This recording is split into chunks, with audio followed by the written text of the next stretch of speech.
kepada Pak pinggir lapangan. Terima kasih.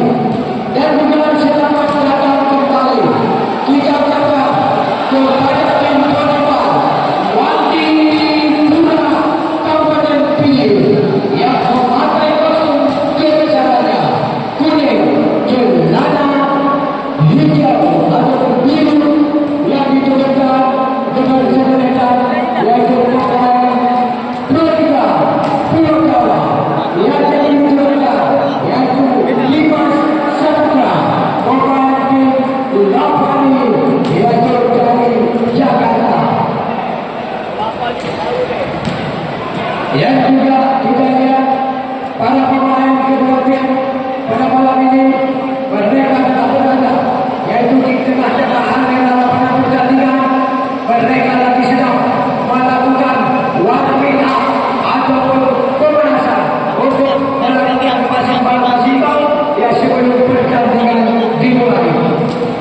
Ya, jadi turnamen volleyball memperebutkan piala wakil bupati Pinang yang juga disponsori oleh Direktur PT Amatur Diesel Jepang.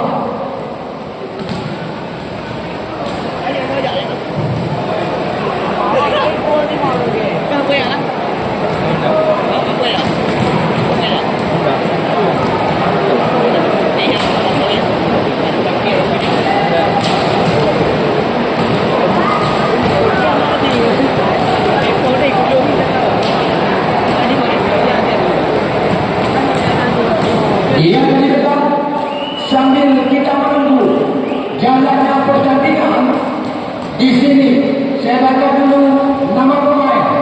Yang pertama dari tim Kanwil Turna Banda Aceh yang menggunakan kostum kebesarannya merah celana hitam terdiri dari para pemain Alek memakai nama kostum 1 sebagai setter dan Darmawan memakai nomor kostum 11, Andre Demir memakai nomor kostum 6, Indra memakai nomor kostum 15, Denny Setiawan memakai nomor kostum 5, Odek memakai nomor kostum 7, Iqbal memakai nomor kostum 3,